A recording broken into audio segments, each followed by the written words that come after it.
guys, welcome back. I'm Tara Hannon from Blooms and Benedictions, which is also the name of my website, and I want to let you guys know that that's up and running. So do head over there to bloomsandbenedictions.com and check it out. It's full of discipleship resources and blog posts, some of my favorite things, lots of pictures, and be sure to sign up for my email list because we'll be doing some fun giveaways, and also you can never miss a post and we can connect. Shoot me a line. So today we're studying a bad girl of the Bible. So we've all heard of Jezebel, right? Her name has become synonymous in our modern day culture with someone who is powerful, manipulative, and seductive. So when I was a kid, my older sister came downstairs dressed for youth group, and my dad looked up from his newspaper and was like, you're not going to church looking like a Jezebel hussy, are you? And I remember thinking, I don't really know what that means, but I felt like it wasn't good. You could tell from her short skirt and her tight spandex 90s shirt, and that she had just shoveled the makeup on with a trowel. That was kind of giving you the image that whatever my dad had just said was not something you wanted to be. So whereas my sister went upstairs and promptly changed, the real Jezebel was proud of her ability to manipulate men and also to lead a life of lasciviousness. So she was known for her vanity, her lust, her pride, her deception, her ambition, her sexual immorality, and her murderous power. Not a great legacy. She was truly a wicked woman who spent her life in opposition to the values of the one true God. So for us today, her life is a neon warning sign for things like control, lust, and pride. So if you want to turn over to 1 Kings chapter 16, that's where we're going to pick up her narrative. And as I read, I want you to be evaluating your own heart. What are the areas of your life where you demand control? Is it finances? Is it relationships? Is it your own life goals? Where have you let the lust or covetousness of money or influence, perhaps fame or even sexual sin, creep in? Ask yourself, what am I prideful about? Is it my abilities? Is it my looks? Is it my political standings? Is it my supposed right thinking? Ask yourself, where do I align with Jezebel, this dark woman that exemplifies control, lust, and pride? So the book of Kings is really just a statement on who followed the Lord and who did not. And so king after king, it's going to make a statement about their faithfulness to the Lord, to the God of Israel. And where we're going to pick it up in chapter 16 with Jezebel's husband Ahab, he comes in a long line of kings that have done successively worse and worse things as rulers who did not follow Yahweh. And so it's going to say that Ahab, the son of Omri, reigned over Israel in Samaria 22 years. He did evil in the sight of the Lord more than all who were before him. And that's not good because there are a lot of bad guys that came before him. So in verse 31, it's going to reference back to a previous king that was really a bad dude.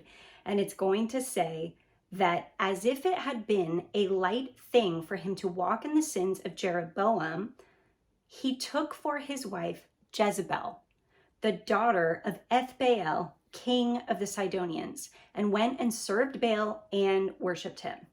So it's literally saying of all the bad things that Ahab has done and will do, the worst thing he did was marry Jezebel. So not a promising start for who she is. Verse 33, it says Ahab made an Asherah, which was like a worshipful place for a goddess, and that he also built a house of Baal in Samaria.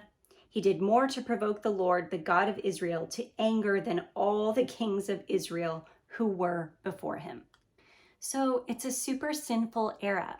The kingdom of Israel is divided. There's a king in the north, there's a king in the south. There's rampant sin, there's idol worship, there's dark, merciless acts. Some of their contemporary kings, they're going to rip open pregnant women. They're going to dash babies and children against the rocks.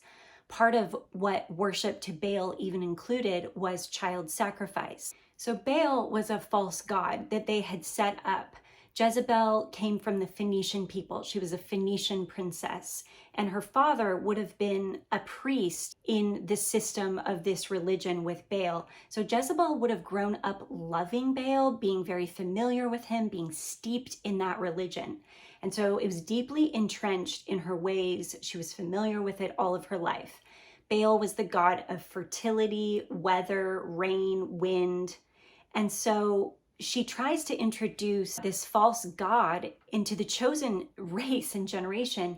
And it might have been tempting for them because they've got these big fancy temples, loud music, wealthy priests, exotic, lustful rites, sexual rites, things that involved, a lot of immorality, a lot of lust, but compared to the god of tents in Israel that was carried in a humble ark, in a cart wagon, perhaps they were tempted by this lush, verdant life that Baal seemed to promise. And maybe they just kind of thought, you know what, after desert living and just kind of the bleakness of Egypt, the dryness of traveling out to the promised land, perhaps, maybe worshiping Baal just to be safe, just because we're not sure if it's going to rain. We're not sure if God's going to take care of us.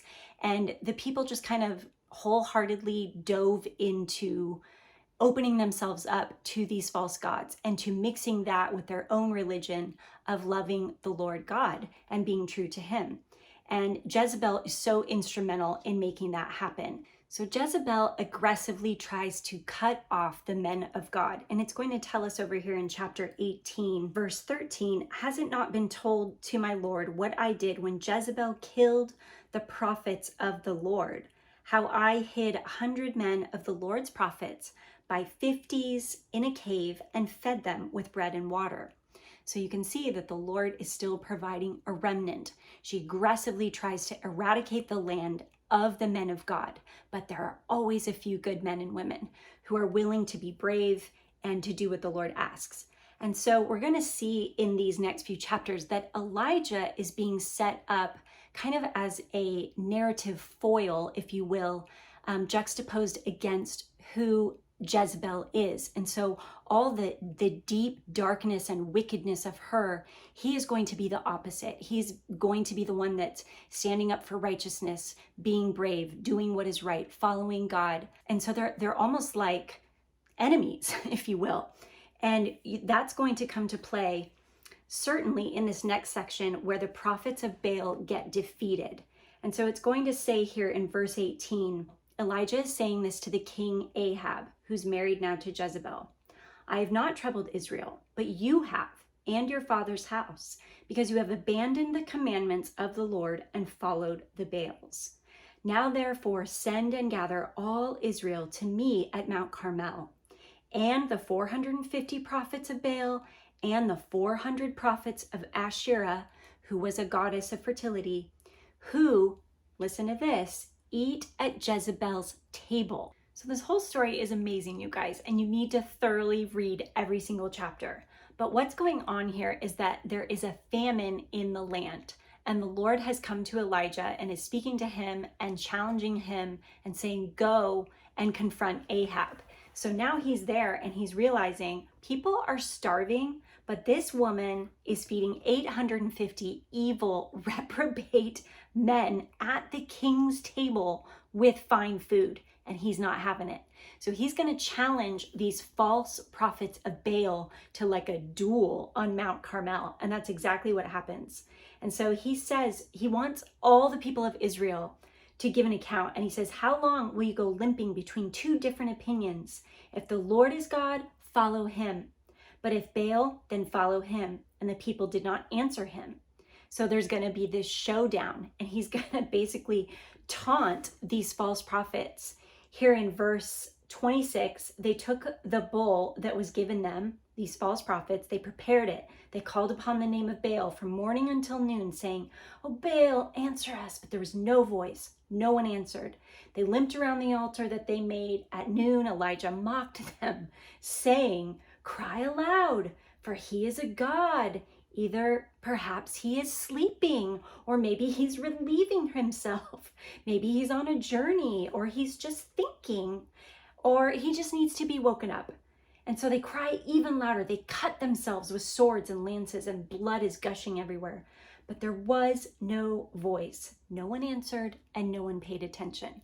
This is the God that Jezebel serves. This is who she's all about, that she's trying to corrupt the Israelite people with. And what you need to remember here is that she was not the only one. Ahab was behind her. He was sanctioning this. Without him, she would have been like a snake with no fangs. She couldn't have always done these dirty deeds, but he's giving permission, and it's infiltrated into culture. And it seeped into all the people. And the people had to make that decision to say, as for me and my house, we will serve the Lord. That's what Joshua declares. You don't get to just blame the poor morality of your leadership for your own bad behavior. So you need to ask that to yourself in your own life. Like, do I make concessions? Do I make excuses for my immoral friends or family members or perhaps pastors or even political leaders as just an excuse for how you're acting? You have to root things out of your own life and stand up for righteousness. So we have to remember that Jezebel's behavior had basically become socially acceptable. She was not the only one that was worshiping Baal. It had seeped into the religion of the people. They had mixed it with true religion, and her behavior was now acceptable to most people, even though it was so dark and so corrupted and so wicked. And you've got to ask yourself, what has become socially acceptable to me? Where do I make excuses? We must never confuse what is socially acceptable for what is right. So Elijah is going to basically say, you know what? Your gods can't set this wood on fire. That's what this whole contest is about. Let's see whose God will light this on fire first. And the Baal guys are crying out all day long. And then Elijah says, you know what? Soak mine with water. Go ahead. Give it another jar. Give it another jar. He does it 3 different times, soaking the burnt offering, soaking up the wood. And then guess what God will do? He will show up in the miraculous, in the dramatic, and in the shocking. It says in verse 37, answer me, O Lord, answer me, that this people may know that you, O Lord, are God, and that you have turned their hearts back. Then the fire of the Lord fell and consumed the burnt offering and the wood and the stones and the dust and licked up the water that was in the trench. And when all the people saw it, they fell on their faces and said, the Lord, he is God. The Lord, he is God. Isn't that amazing? I love this story. You've got to go back and read it. Elijah said to them in verse 40, seize the prophets of Baal. Let not one of them escape. And they seized them. And Elijah brought them down to the brook of Kishon and slaughtered them there. Well, as you can imagine, this did not make Jezebel happy. These were her cronies. These were her people. And so Ahab tells her all that Elijah had done, how he put them to shame, how he vanquished all of these enemies, killed all the prophets. And in chapter 19, Jezebel says, in verse 2, send a messenger to Elijah saying, so may the gods do to me and more also, if I do not make your life as the life of one of them by this time tomorrow.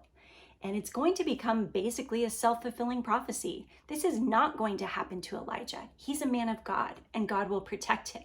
But it is going to happen to her. So there are some interesting themes in the story of Jezebel. Trickery, sacrifice, murder, revenge, deception, idols. You will see these themes come up over and over again.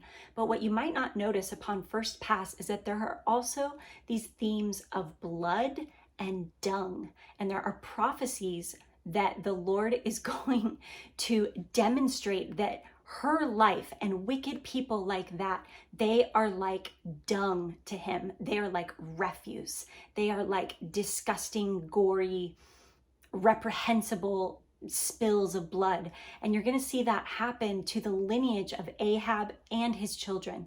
And it's just tragic that this woman is so self-absorbed and so wicked that she's going to be the downfall of not only her husband, but her son, her grandchildren, her daughter. It's going to go on for generations and generations, and literally everyone that's associated with her.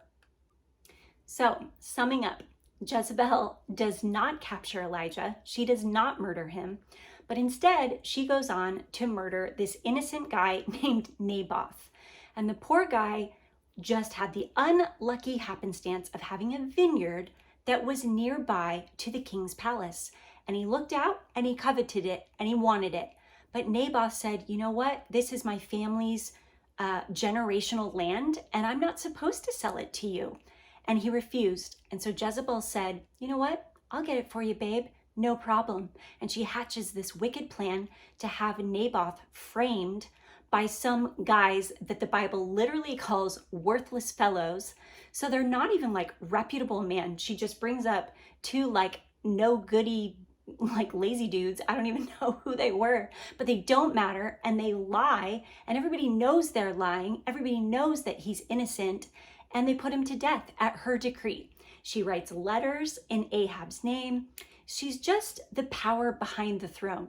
She's always doing wicked things and influencing Ahab, who is just weak. Perhaps he was in it more for like the luxury and the fame of the monarchy, but he's not really the power behind the throne. It's her. So this isn't going to end well for Ahab or Jezebel, because the Lord does not take murder lightly. They have robbed, they have stolen, they have done everything evil under the sun, child sacrifice, sexual rights. Now they're murdering people to take their land simply because they want it. Just so self-indulgent, it's unbelievable. And so he says to Elijah, I want you to go and basically prophesy Ahab's death to him. And so this is in chapter 21 of 1 Kings. And the prophecy goes forth that Ahab will die and dogs will lick up his blood. And then he's going to go on to say that the dogs shall eat Jezebel within the walls of Jezreel. And anyone belonging to Ahab who dies in the city, the dogs shall eat. And anyone who dies in the open country, the birds of the heavens shall eat. So some dark proclamations are going out over their life. The Lord has had enough, and he is proclaiming that you're going to die a disgusting death, and you're not even going to get to be buried. Just like the scoundrels, the dogs of the earth are going to come and consume your flesh. And that's exactly what happens. So Ahab goes out to battle. He gets struck right between the breastplate. His blood oozes out, and dogs come and lick it, and prostitutes come and bathe in it, if that is not a dark deed. So the end of Jezebel's narrative, you can find it in 2 Kings. In those chapters, chapter 9, there's going to be a new king that is anointed. His name is Jehu, and he is going to be commissioned to cleanse the house of Ahab from the earth, basically. And so all of these prophecies are going to come to pass. Now remember, Ahab's already gone. He's already passed away. Now his son has also died, and in the field of Naboth, the dogs came and licked up the son's blood, and now it's Jezebel's turn. It says, when she heard that Jehu had arrived, she painted her eyes, adorned her head, and looked out of the window. As Jehu entered the gate, she said, is it peace, you Zimri, murderer of your master? She's hearkening back to a previous commander-in-chief that had murdered the king. And so she's trying to call him out and say, you're a kingslayer. And he's like, no, no, no, I'm commissioned of God to be a kingslayer, so it's acceptable. And he says to the eunuchs that were standing nearby to her, throw her down. And they don't even hesitate. The people that worked for her were like, all right, bro. And they chuck her out of the window. And it says some of her blood spattered on the wall and on the horses, and they trampled her. And then he goes inside, he eats and drinks completely unconcerned about this woman's death. But then he remembers she's a king's daughter and perhaps she deserves an honorable burial. And so they go out to bury her, and they find that there's nothing left but her skull, her feet, and the palms of her hands. So that's the end of Jezebel. It says that the prophecy was fulfilled that Elijah declared, in the territory of Jezreel, the dog shall eat the flesh of Jezebel, and the corpse of Jezebel shall be as dung on the face of the field in the territory of Jezreel, so that no one can even say, this is Jezebel. That's in chapter 9, verse 37.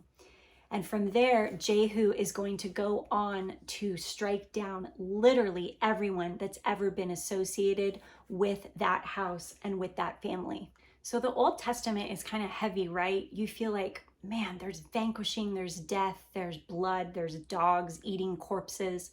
But I feel like the Lord is trying to communicate that you lived in such a dirty and wicked way, you will also die in such a way.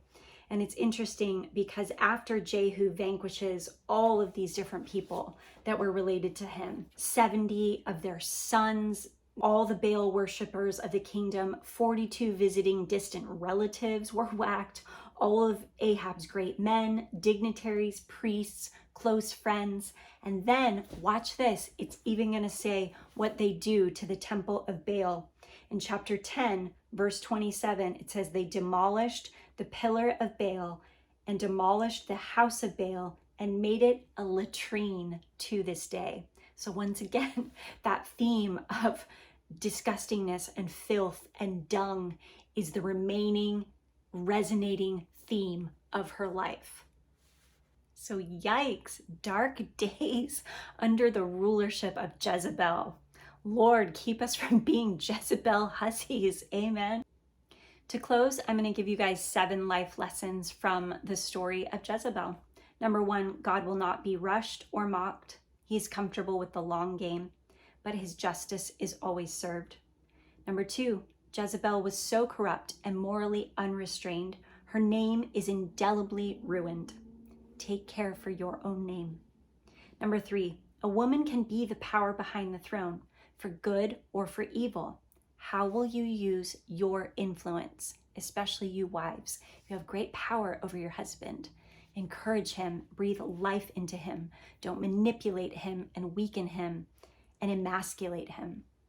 Number 4, we can be blessed or punished for the associations we keep. Is there anyone that you need to cut off? Number 5, God wants to obliterate any unhealthy dependence or relationship that we put before him. Number 6, don't follow the crowd. Stand for Yahweh, even if the whole nation is against you. God always has allies hidden in caves nearby. Number 7, maintain your purity, even when sex is as common as a street performance or as accessible as a swipe right. Whew, Jezebel's a convicting one, isn't she? She lived such a dark and immoral life, but yet we can see trends of her in our own places of control, lust, vanity, pride. Ask the Father to root that out of your heart, to cast it away like dung. We don't want anything in our lives to resemble Jezebel or the latrine that became her legacy. I'm Tara Hannon from Blooms and Benedictions. Thanks for joining me every week to grow in discipleship. Remember, you were born to bloom. All you need is living water. Dig into your word this week. Spend some time in prayer. Keep digesting discipleship content. Head over to my new website. I assure you, it will build you up in your faith. And that's what you want, right?